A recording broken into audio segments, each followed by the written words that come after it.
However, this is not even the first time that Avatar The Last Airbender had a live-action remake. I know we keep pretending this doesn't exist, but it does. People actually sat down and made this and thought, yeah, this works. Spoiler alert, it was trash. It was so bad that it has been erased from most people's memories because of how traumatizing it was. So you can see why people are skeptical to believe in this new remake that Netflix was making. Furthermore, concerning news kept popping up about creative differences and clashes with writers and producers, that the show was starting to worry many of us, especially hardcore Avatar The Last Airbender fans, which is pretty much everyone who watched the original show. But I've gotta say, the show was actually good. I had low expectations, but the show was enjoyable to watch. Oh yeah, spoiler alert by the way. Stop now if you haven't seen the original Avatar The Last Airbender. Seriously, if you haven't watched the original Avatar, what are you doing? Drop everything right now, close the video temporarily, and watch a masterpiece. You can thank me later in the comments below. If you have watched the original show, there won't be any major spoilers. Okay, a huge problem with live-action remakes of animated series with a lot of cool animated effects, like elemental bending, is keeping the same level of quality when it comes to live action. This was what the last remake failed to do miserably. Just look at this earthbending here. However, the visual effects for the new Avatar were much better. I would say that airbending seemed the least impressive, but I guess it is really hard to capture the strength of wind and air, and you can't really draw wind like they did in the animated series. Earthbending felt strong and sturdy, waterbending felt smooth and flowy, airbending felt fast and free, firebending felt powerful and dangerous. The fight scenes were choreographed perfectly using the different martial art styles. I know the visuals aren't groundbreaking or anything, but in a world of bad CGI and VFX in 2024, this was truly a breath of fresh air and, well, frankly, just something cool to watch. It wasn't just the bending that was pleasing to the eye, the world building with the settings and backgrounds were pretty cool as well. The different kingdoms and their specific landscapes and environments, grand but still detailed, made the experience that much more immersive. It felt like a dream come true watching your favorite fantasy world come to life in front of you.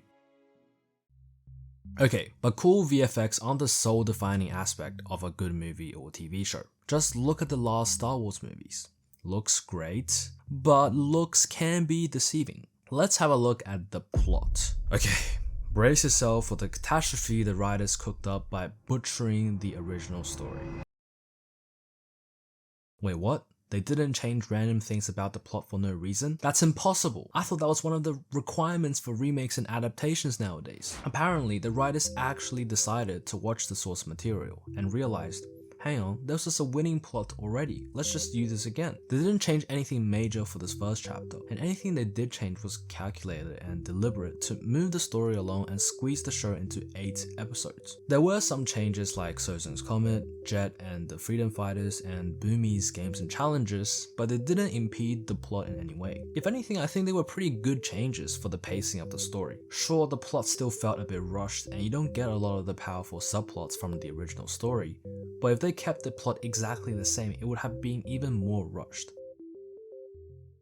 Characters, characters, characters. The most important part of a good story. The original Avatar The Last Airbender had amazing characters, and that is part of the reason it transcended being a simple kids show about superpowers into such a memorable story and one of the best in this genre of media. Let's talk about Aang. Aang was actually one of the weaker characters in this show. He was fine with some okay moments, but I think he lacked the essence of who he was from the original. He wasn't as lively and fun. The show writers focused on a sense of justice, anti-violence, guilt, and burden from his massive responsibility, but they missed out on his fun characteristics and optimistic outlook on life for the most part. I know that they focus on a more serious tone and vibe for the show, cutting down on a lot of the silly and goofy humor from the original kids cartoon, but they toned it down too much to the point where Aang doesn't really have a personality here anymore. He's kind of broody, which is the opposite of the original Aang. Aang was inspirational to other characters and to the audience, even as a 12-year-old, because he could stay optimistic and fun even in the face of despair, trauma, burden, and responsibility. Now, don't lose hope yet. Let's have a look at some of the other characters. Let's talk about our favorite sibling duo, Katara and Sokka. Katara was portrayed well in this show.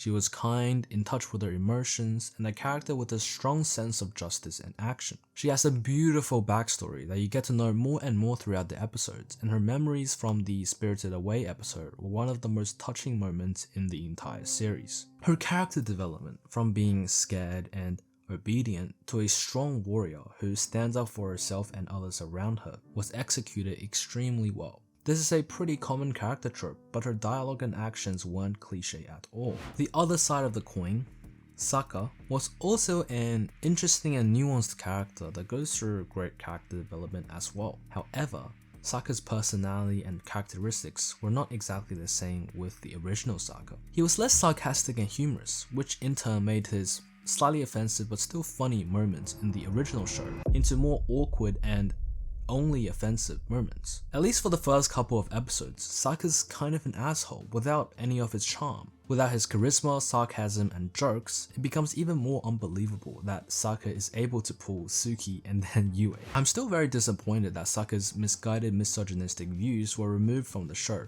I know that sounds bad, but a huge aspect of the original Avatar was Sokka realizing his antiquated views on women, from strong female characters such as Katara, Suki, Yue, and so on. This was one of many important conversations and themes that the original Avatar incorporated, and to see it disappear was less satisfying for Sokka's character arc. I will understand if the showrunners were building a world without any sexism, but they still included subplots such as Master Paku not letting women fight, and Azula having to be better than perfect to be considered for the heir of the throne.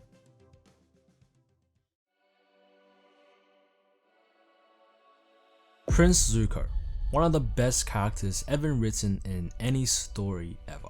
So yeah, the show had big shoes to fill. Zuko's character development from the original Avatar needs to be studied. The perfect anti-hero, the perfect redemption arc. So how can this show possibly recreate such perfection? Well, it can certainly try. At least for the first part of his story, Zuko was pretty good in the show.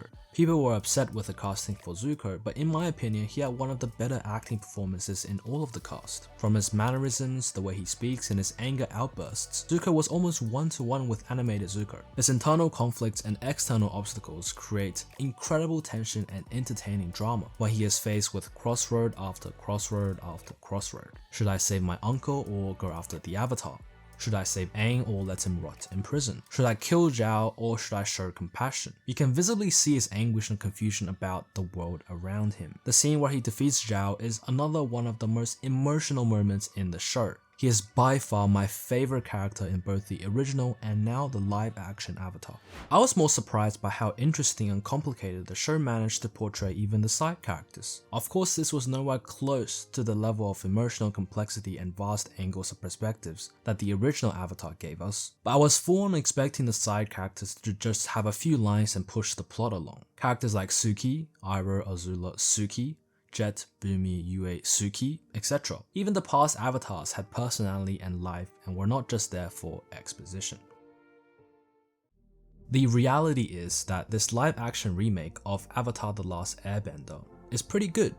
It has watchable visual effects, immersive settings and world building, a somewhat cohesive plot that respects the source material, incredibly nuanced characters, and most importantly, it was really entertaining to watch. I literally had so much fun watching the show, and I can't say that for a lot of the garbage that has been regurgitated recently with the remakes and adaptations. Yes, it has minor flaws and maybe some plot holes, but what kind of story doesn't? If you go into the show looking for things to critique, you're not going to appreciate the amazing parts. I don't want anyone to miss out on this experience, so please keep an open mind when you watch this show. Don't let the perfection that was the original Avatar: The Last Airbender and its impossible expectations ruin a perfectly good show to watch.